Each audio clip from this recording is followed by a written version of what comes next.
श्री स्वामी समर्थ। मी मोहिनी विजय निंबाळकर तुमचं माझ्या यूट्यूब चॅनलमध्ये खूप खूप स्वागत आहे। आजच्या व्हिडिओमध्ये आपण बघणार आहोत पिठोरी अमावस्या का साजरी केली जाते, काय आहे त्यामागील कथा, नक्की जाणून घ्या। श्रावण महिन्यातील अमावस्येला पिठोरी अमावस्या असे म्हटले जाते। या अमावस्येस आई आपल्या मुलांना दीर्घायुष्य लाभावे आणि आपले सौभाग्य टिकून राहावे म्हणून व्रत करते। या पिठोरी अमावस्याबद्दल आपण संपूर्ण माहिती जाणून घेणार आहोत। या दिवशी स्त्रिया दिवसभर उपवास करतात आणि सायंकाळी स्नान करून विधिवत पूजा केली जाते। 64 योगिनींची आणि शक्ती स्वरूप देवतांची यासाठी सर्वत्र भद्र मंडळावर 8 कलशांची स्थापना केली जाते आणि त्यावरती पूर्ण पत्री ठेवून ब्राह्मी, माहेश्वरी, वाराही, वैष्णवी, कुमारी, इंद्रायणी आणि चामुंडा या शक्ती देवतांच्या मूर्ती स्थापल्या जातात। सोबतच तांदळाच्या राशीवर 64 सुपाऱ्या मांडून 64 योगिनीचे आवाहन केले जाते। या 64 योगिनी म्हणजे उपजीविकेसाठी उपयुक्त अशा 64 कला असतात आणि त्यांचेच प्रतीक असते। अशी संपूर्ण पूजा पार पाडली जाते। अलीकडे या सर्वांची छापील चित्र देखील मिळतात। या छापील चित्रांचा वापर करून आपण आपल्या घरात पूजा केली तरी चालते। या अमावस्येला पिठोरी अमावस्या यासाठी म्हणतात कारण या पूजेत जो नैवेद्य दाखवला जातो तो नैवेद्य करण्यासाठी पिठाचा वापर केला जातो। सर्व प्रकारचे नैवेद्य या पिठाचा वापर करून बनवले जाते, म्हणूनच याला पिठोरी अमावस्या असे म्हणतात। विशेष करून बेदाणे, मनुके घालून केलेली भाताची खीर यास खास नैवेद्य आहे। खीरीच्या वाटीवर पुरी झाकली जाते। लक्षात घ्या, वाटीत खीर घेतात व त्यावर पुरीने झाकले जाते।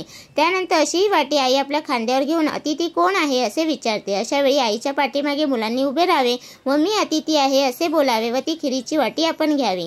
यामागील संकल्पना खूप घेऊयात। खरं तर पिठोरी अमावस्या मातृदिन असे म्हटले जाते। वंशवृद्धी आणि मुलांची सुखसमृद्धी तसेच मुलांना दीर्घायुष्य लाभावे म्हणून हा दिन साजरा करतात।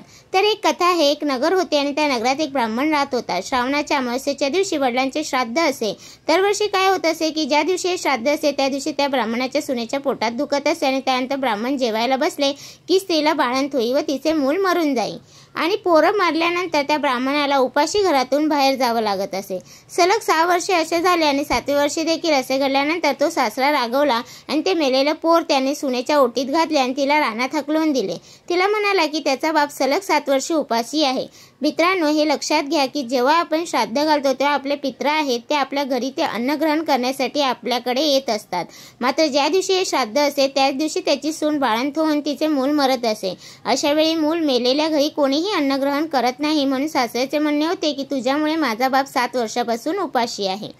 ती रानात गेली आणि तिथे गेल्यानंतर तिला अरण्यात झोंडिका ची बायको भेटली। ती तिला म्हणाली, तू बाई इथे काय करते आहेस, लवकर जा कारण माझा नवरा झोटिंग इथे येईल आणि तुझे प्राण घेईल। ब्राह्मणाची सून म्हणाली, मी मेले तरी चालेल। तिने सर्व हकीकत तिला सांगितली। तेव्हा झोटिंगाच्या बाईला तिची दया आली व तिने तिला एक रस्ता दाखवत ती म्हणाली, ती इथे पुढे जा, तुला एक शिवलिंग दिसेल, एक बेलाचे झाड दिसेल, तिथे बसून राहा। रात्र झाल्यानंतर तिथे नागकन्या, नागदेवता येतील, सती अप्सरा येतील, तिथे पूजा करतील। पूजा झाल्यानंतर खीर पुरीचा नैवेद्य दाखवतील आणि अतिथी कोण आहे म्हणून विचारतील। त्यांनी असे विचारल्यानंतर अतिथी मी आहे असे म्हण, त्या तुझी चौकशी करतील। ब्राह्मणाच्या सुनेने देखील सर्व सांगितल्याप्रमाणे करते।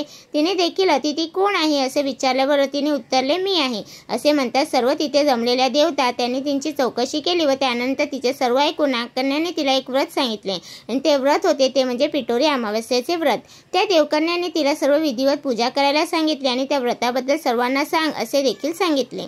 तर तिने विचारले की हे व्रत केल्यावर काय होईल, तर अप्सरा म्हणाल्या यामुळे मूलबाळ दगावत नाही, यामुळे मुलं सुखा समाधानात राहतात। त्यानंतर ती आपल्या गावात निघाली। गावात तिला पाहून गावातले लोक ब्राह्मणाला सांगत होते की तुमची सून आलेली आहे।